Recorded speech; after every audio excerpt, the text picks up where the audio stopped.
Greetings. I am Reverend Heather Fosburgh, and I serve as your Associate Conference Minister here in the Southeast Conference.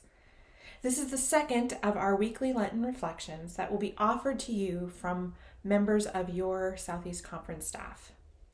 This year, we are sitting with the theme or pondering the question of what it means to see fasting not as giving up something for suffering's sake, but as fasting as acts of abundance that lead to community, that lead us to one another, that lead us to God.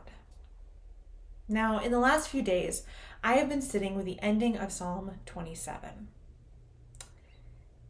It reads, "I believe that I shall see the goodness of the Lord in the land of the living. Wait for the Lord, be strong, and let your heart take courage. Wait for the Lord." Waiting can be hard, especially with the schedules and the pace of life that we keep these days. There's always something else to do, one more meeting to attend, one more errand to run, one more email to respond to, homework to help with, that sermon to write, a phone call to return, dishes to clean, laundry to fold, a bill to pay. The list goes on and on and on, and never seems to end. So there isn't time to wait for anyone, let alone wait for God. But what if there is that time? What if waiting on the Lord is a practice that we take up? What if we spend some time this Lent and we fast from all of those things that fill up our days, that make us feel like we have no time? All of those things that don't feed us, that don't feed our souls, our bodies, but instead make us feel like we're running in circles and running out of time.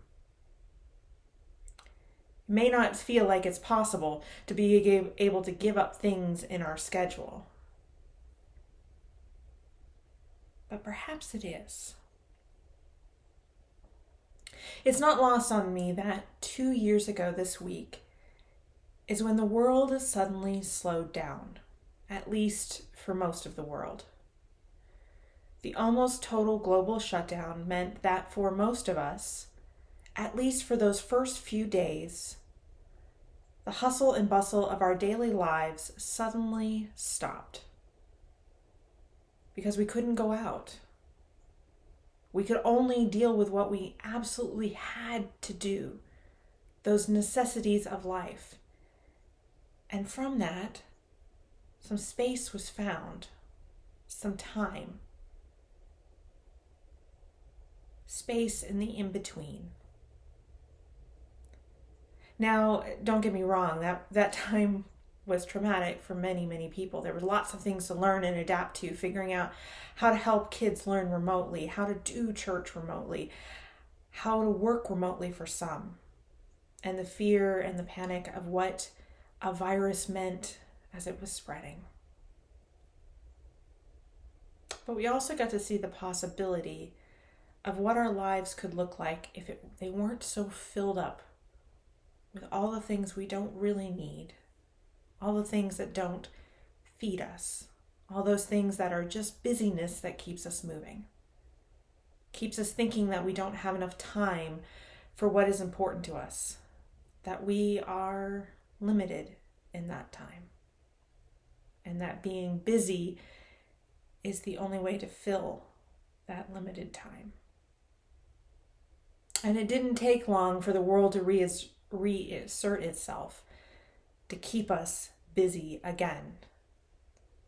What if this Lenten season we claim some time? And I mean really claim some time. What if we take the opportunity this Lent to fast from those things in our lives that keep us busy just for busyness' sake? Those things that don't feed our souls or put food on our table, but instead keep us from doing the things that we love. What if we claim those times and instead fill them with the things that give us life? whatever that might be. Maybe it will be time with family, or time with your chosen family, time with friends. Maybe it will be the opportunity to pick up that hobby that you don't do anymore, to play that instrument, to paint, to garden, to walk. Or maybe it'll be the opportunity to sit in some stillness, to wait on the Lord, to wait with the hope, to hear that still small voice in the stillness,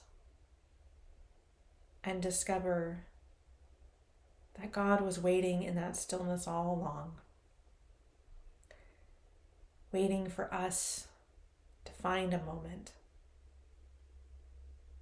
to pause, to listen,